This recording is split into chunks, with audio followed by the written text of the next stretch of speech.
The city lights brightly illuminate the bustling streets below, but inside the luxurious Penn apartment, a cold, invisible emptiness wraps around Min, a successful 38-year-old businessman. He stands by the large glass window, looking out over the traffic beneath him. He has everything: an established career, high social status, and a gentle wife who supports him unconditionally. Yet, for Min, all these things have become nothing but burdens. Lan, his wife, is a simple woman, full of life and vitality. Despite being over 35, she doesn't chase after glamour. Her elegance shines naturally, and she enjoys quiet afternoons, reading books in the garden, going on charity trips to the Highlands, and cherishing simple moments with Min. But recently, things have changed. Lan has felt the distance growing between them. Min, often away from home, cites his busy work schedule as the reason. When he is home, he's always glued to his phone, sometimes smiling strangely at messages. Lan wants to believe that the stress of work is to blame, but the tiredness in Min's eyes and his tendency to step out onto the balcony to take calls make her uneasy. She doesn't say anything, but a small crack in her heart begins to form. Min's life, despite its outward perfection, feels hollow. He has it all: wealth, status, a loving wife. But the more he attends stressful meetings or lavish social events, the more empty he feels. His sense of joy comes from fleeting moments, especially when he's around Ha, a charming and ambitious young assistant. Ha is not just beautiful. She knows how to make Min feel special. She compliments him in ways that make him believe he deserves more than his current, mundane life. Ha knows Min is married, but that doesn't stop her. She sees his dissatisfaction and is willing to fuel his desires, making him feel seen and admired. Ha became Min's escape, the person he turned to whenever he felt bored with his marriage. He began spending more time with her, taking her to fancy restaurants, showering her with lavish gifts, and even using money that Lan thought was being spent on investments for their future. One late afternoon, Lan sat on the sofa, glancing at the wall clock. Min had promised to come home for dinner, but it was now past 9 p.m., and there was still no sign of him. She picked up her phone to call. Min answered on the third ring, his voice hurried. "I'm busy in a meeting today. I probably won't be able to come home. You go ahead and have dinner first," he said. Lan paused, her mind racing. How is the meeting still going at this hour? Are you okay? I'll call you back later, Min replied, hanging up before she could say another word. Lan set the phone down, a sinking feeling in her chest. She was used to broken promises, but tonight, the emptiness felt deeper, more suffocating. She stood up and walked to the dining table, where their dinner had gone cold. Tonight was their 10th wedding anniversary, yet Min had completely forgotten. Meanwhile, in another luxury apartment, he sat next to Ha, laughing as she showed off a bracelet. "This new necklace you gave me is perfect," Ha said, leaning on Min's shoulder. "If you were my husband, I'd never let you find another place to have fun." Min frowned slightly at her words, but didn't let it affect him. He convinced himself that as long as he could maintain the facade of a devoted husband, everything would be fine. What Min didn't realize was that once he went down this path, there would be no turning back. In the weeks that followed, Lan became more attentive. One morning, as Min rushed out the door, she noticed his phone left behind on the kitchen table. A message from a strange number caught her eye. "Tonight at 7 p.m., still in the same place. I love you, miss you." Lan's heart sank. She didn't confront him, just quietly put the phone back in its place. From that moment on, Lan understood. The relationship between her and Min was no longer intact, but instead of confronting him directly, she chose a different path. She knew that confronting Min would only push him further away.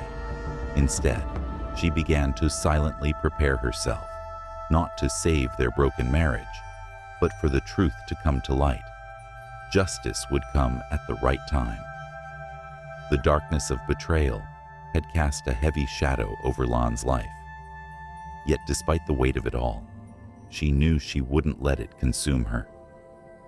Lan sat in the old wooden chair in her living room, her gaze drifting aimlessly. She glanced out the window to the garden, where the roses she once lovingly nurtured had now withered, much like the exhaustion that weighed down her body. The marriage she had poured her entire youth into now felt like a hollow performance, a play with no real meaning. Min, her husband, still held a place in her life, but it was a facade. For days, Lan had been trying to gather the shattered pieces of her life, but even her grandmother could sense that everything was no longer whole. In her shirt pocket, a receipt from a luxury hotel revealed an unexpected message, a text she had stumbled upon, uncovering Min's clumsy lies. Like tiny knives, these deceitful words silently pierced her heart. The following morning, Lan had gone for a routine checkup. She had become all too familiar with cancer screenings, from blood tests to CT scans. But today, something felt different. Dr. Tung, who had been overseeing her health since the start of her treatments, looked at her with a strange, contemplative expression. His voice was slow as he spoke. "Your recent test results show some unusual signs. Have you noticed any changes in your body?" Lan frowned, pondering for a moment. "Maybe I'm a little more tired than usual, but that could be due to the progression of the disease." Dr. Tung paused, his gaze thoughtful before continuing. "I need to run a few more tests, but I believe you might be pregnant." The words struck Lan like lightning. She froze, unable to speak. Pregnant? That seemed impossible. After countless rounds of chemotherapy, the doctors had told her that her chances of conceiving were almost non-existent. Yet, the test results confirmed it. Lan was indeed pregnant. She sat in the sterile consulting room, staring at the screen where the first ultrasound images appeared. A tiny life was forming inside her, a miracle she had never even dared to dream of. But instead of feeling pure joy, she was overwhelmed by a flood of conflicting emotions.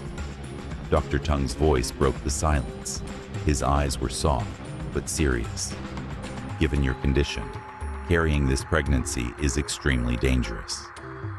He paused, looking at Lan with concern. "If you continue with the pregnancy, you must stop all cancer treatments. This would drastically reduce your life expectancy." Lan's voice trembled as she spoke, barely able to form the question. "Can the child survive?" Dr. Tung took a deep breath before responding. "Your pregnancy is very high risk. However, with special care, there's a small chance the baby could develop enough to be born." Lan fell silent, her mind racing. Her eyes remained glued to the ultrasound screen as she gently placed a hand on her stomach, feeling the small life growing within her. Now, those words felt like a cruel mockery. Lan held the card, a bitter smile crossing her face, before placing it into a small wooden box on the table. That box would become a crucial part of her plan. As time passed, Lan's health grew weaker, yet what hurt her the most was not the disease itself, but the overwhelming loneliness that grew with each passing day. One evening, Min returned home late. Lan tried to ask him about some money missing from their joint account, but he brushed her off, replying with a short, dismissive, "Don't worry, everything is fine." Lan didn't press the issue further, but her eyes were filled with disappointment. She had already seen through his lies. Despite her quiet demeanor, she knew the truth would come out in due time. The closer the fateful day approached, the calmer she became. Lan understood she was keeping a secret far greater than her own betrayal. Inside her, a small life was growing, a fragile hope amidst the suffering. It was a reminder that she had once loved, and had been loved, even if only for a brief moment, on a cold winter morning. The pale sunlight filtered through the hospital curtains, casting faint reflections on the ceiling. Lan lay in the hospital bed, staring at the light as it danced above her.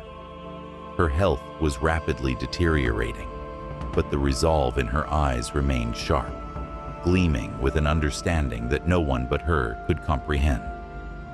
Meanwhile, Min was oblivious. Busy with his own affairs, he had no idea that Lan had hired a private detective. She trusted Mr. Tui, her only close friend, to help her connect with Kwang, a seasoned investigator. After a few weeks, Kwang sent Lan a thick file. It contained irrefutable evidence, photos of Min and Ha together at a restaurant, bills from luxury hotels, and, most shockingly, account transaction records showing that Min had withdrawn the majority of Lan's inheritance to buy a luxury apartment in his name. Lan held the file in her hands, but she neither cried nor became angry. She remained silent, her heart quietly resolute. She knew her time was running out. The dull pain in her body served as a constant reminder that every moment she lived was precious. She placed the file in a drawer, knowing it would play an important role in the future. One day, Min appeared at the hospital. It had been weeks since he last visited. He walked into the room holding a bouquet of bright red roses, roses Lan once loved. But now, seeing the bouquet in his hands, she felt nothing but emptiness. It all felt fake. Min tried to smile gently as he spoke. "Lan, how are you? I've been so busy, I haven't had time to visit you." Lan looked at him with vacant eyes. "I'm fine," she replied, her voice flat. "Thank you for coming." Min placed the bouquet of flowers on the table next to the bed, then pulled out a chair and sat down. He didn't meet her gaze. Instead, he fiddled with his phone. Inside the pocket of Lan's shirt, he knew a message from Ha was waiting to be read. At that moment, everything about Min became painfully clear to her. His need to avoid the truth, his fake pity, and the lies he couldn't hide anymore. He was trying to show he remembered today. But what day was it? Lan asked gently, her voice laced with a quiet sorrow. The question startled Min. He was confused and didn't know the answer. On this day last year, he had promised to take her to Dalat, to spend the whole day together. His eyes had looked at her with love, but then he had become busy. She had waited all day, alone. Now she sat here, asking him if he ever truly thought about her. Min was speechless. No words came. His silence said everything. He couldn't deny it. After Min left, Lan walked to the next drawer on the bed and pulled out a small box. Inside was an antique mirror with a delicate silver frame, the one her mother had left her. It had followed her through the years, reflecting the happiest smiles, the tears, and even the most painful moments of her life. Now, it would become the centerpiece of Lan's final plan. "Call Lawyer Hung," she instructed, her voice weak but resolute. "I want to make sure everything is arranged." "Don't worry," Mr. Hung reassured her. "The will has been updated. All assets will be transferred directly to you and your organization." She nodded, certain of the outcome. She wouldn't leave anything behind. No chance for anyone to get in the way. Turning slightly, she allowed herself a small smile, her eyes reflecting a quiet satisfaction. "What about the mirror?" she asked. "It's been included in the list of personal items left for Min, as per your request," Mr. Hung replied. "But I must ask again, are you sure you want to leave it to him?" Lan paused for a moment. Then, softly, she replied, "The mirror. It will be the only thing he can never escape." A week later, Min received a call from Tui. Lan had fainted in her hospital room and was in critical condition. He rushed to the hospital, but by the time he arrived, it was too late. Lan had passed away, quietly, just as she had lived. At the funeral, Min played the role of the grieving husband perfectly. He accepted condolences with a dignified, sad expression, even wiping away a few fake tears. Ha also appeared, standing in the crowd, too afraid to approach. Min thought that everything would soon return to normal. He believed Lan had left nothing behind that could hurt him, nothing that could disrupt his carefully controlled life. But he was wrong. What he didn't know was that this was only the beginning. A few days after the funeral, Min was invited to Lawyer Hung's office to hear the reading of the will. He arrived with confidence, certain he would be named the official heir to all of Lan's assets. But as the will was read, it felt as though the ground beneath his feet had crumbled away. All the money in the account, including the inheritance from her family, will be transferred to the Cancer Patient Support Fund and the Education Fund for Mountain Children. Mr. Hung read clearly, his voice firm and decisive. Min's heart sank. This can't be happening, he thought. I'm her husband. This property belongs to me. I'm sorry, Min, Mr. Hung said coldly. All the documents are legal. This is the final decision Lan made. With a swift motion, Mr. Hung pushed a small box toward Min. His hands trembled as he opened it. Inside, he found the antique mirror, along with a short letter from Lan. Min, you used to be the person I loved the most, but now I am nothing more than a friend to you, just your shadow. This mirror will show you the truth every day. Don't forget, it never lies. It was in that moment that Min understood. His life, along with all the lies and betrayals, would forever be exposed, not to others, but to his own conscience. Min sat motionless in the luxurious conference room of Hung's law office. A silver mirror, resting in a small box on the table before him, seemed to be pulling his gaze, drawing him into its depth. All the defenses he had prepared for the will reading vanished as Mr. Hung, with an emotionless voice, began reading each line of Lan's will. Every asset from the inheritance left by Lan's family, the house Min had believed was his, was now transferred to charity organizations. The luxury apartment Min had bought for Ha was to be liquidated immediately, in accordance with the terms of the will. Ha, the woman Min once believed was his future, was not even mentioned in any of the clauses. In a sudden outburst, Min slammed his hands on the table, his voice shaking with anger and panic. Lan can't do this to me. She's my wife. But Mr. Hung remained calm, his expression unchanged. All the notarized documents of Lan's inheritance cannot be challenged. She was meticulous in preparing everything. Lan had indeed been thorough, but she had left one final thing for him to face. With trembling hands, Min opened the small box and discovered an antique mirror, framed in delicate silver. Beneath it, he found a neatly folded letter, the familiar handwriting of Lan, and it sent a wave of pain through his chest. If you are reading this, everything is over, and I am gone. But that's not important. What matters now is the truth you tried so hard to deny. And now, there is nowhere left for you to hide. The letter continued. This mirror will be your companion. It won't reflect your perfect, beautiful face, the one you always bragged about. Instead, it will show you your true self. A liar, a traitor, a man who lost everything because of his selfishness. I loved you once, so much that I trusted you. I gave you everything, unconditionally, for the rest of your life.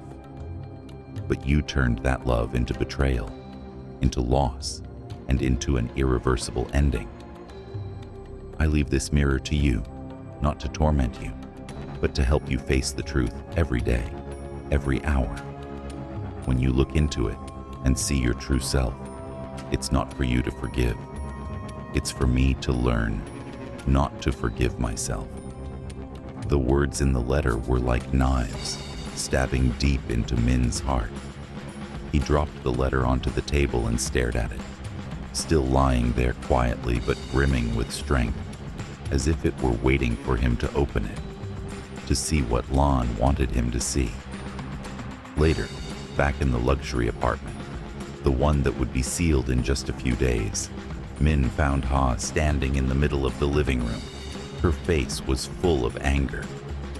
"Explain this to me," Ha shouted, waving a stack of papers. "My lawyer just called. All the assets in my name are frozen. The money in my account is gone.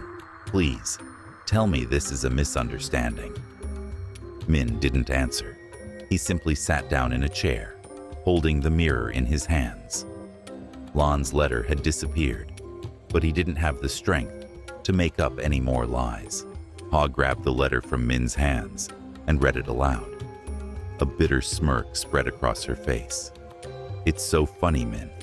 Not only did you lie to me, but you also cheated. Your wife played the game better than you. You lost everything. Your money, your reputation. Don't expect me to stay and clean up this mess." Without another word, Ha turned and walked out of the apartment, never looking back. Min knew then that everything was over. Ha didn't love him, and now there was nothing left to hold her back. That night, Min sat alone in a dark room, the only light coming from a table lamp casting a faint glow on the mirror. He lifted it to look into its reflection, but instead of his own face, he saw something else, something far more painful. It was as though he alone could witness everything Lon had lost because of him.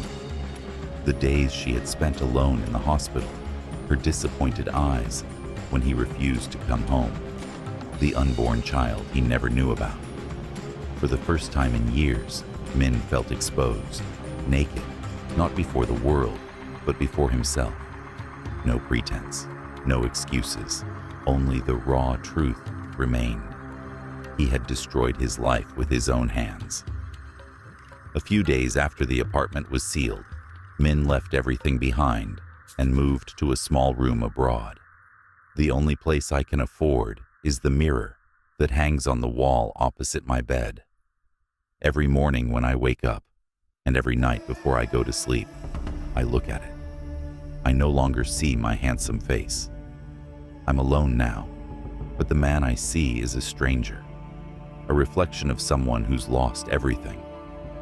Lon has left me, but the trap she set remains, and I know that in this life, I will never escape it." 3 years after Lon left, my life has changed completely.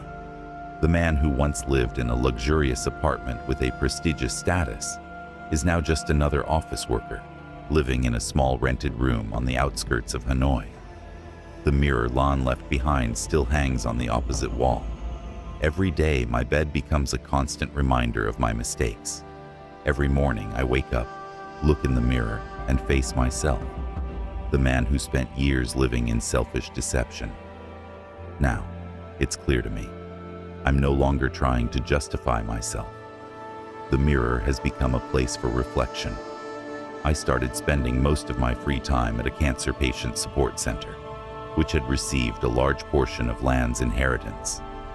I went there with the mindset of atonement, but slowly I began to realize something else, something deeper. The real meaning of helping people who were going through the same pain Lon once endured. One day, while working at the center, I met a little girl named Mai. She was only 10 years old, fighting cancer. Her bright eyes and smile reminded me of Lon. "Uncle Min," Mai asked one afternoon while I was arranging books in the small library at the center, "did you have any relatives who were sick like me?" I paused for a moment, then nodded.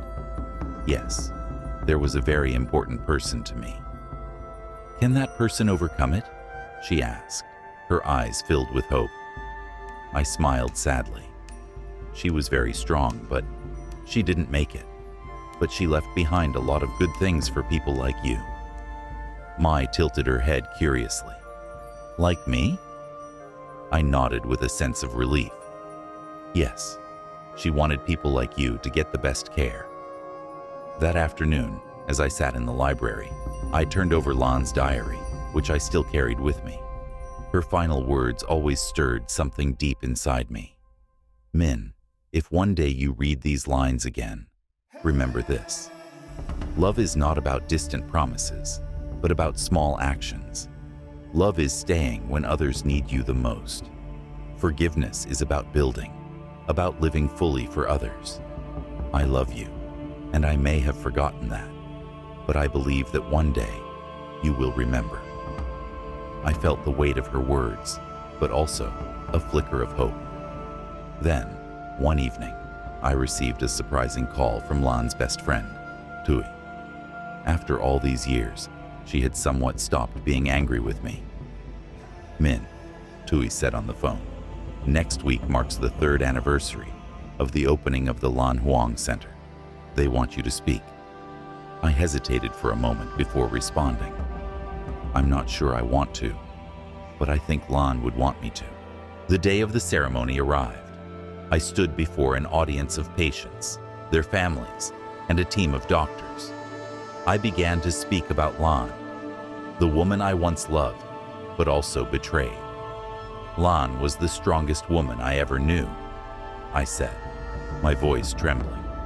She fought not only with illness, but also with loneliness. She did everything she could so that others wouldn't have to go through what she did.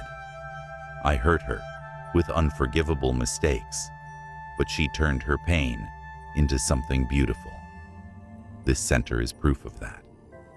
I stopped for a moment, taking a deep breath.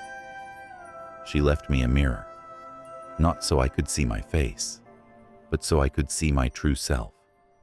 And for the past 3 years, I've been trying to change the man I see in the mirror every day. When I finished my speech, the entire auditorium fell silent. Then, the applause erupted. Tui walked up to me and gave me a small nod. Lan would be proud of you, she said softly. After the ceremony, I returned to my small room. I sat in front of the silver mirror that Lan had left behind. For the first time in years, I smiled as I looked at it. I still couldn't forgive myself, but I knew that Lan would want me to live. Not in suffering, but in a way that gave my life meaning. Min's life wasn't a sentence to an endless cycle of regret. The story didn't have a perfect ending, but from the ashes of betrayal and loss, I had learned the final lesson. True love is not about words, but about actions. And sometimes, the most meaningful action is to make things right. The silver mirror still hung there. But this time, it didn't just reflect my mistakes. It reflected the hope I would carry with me for the rest of my life.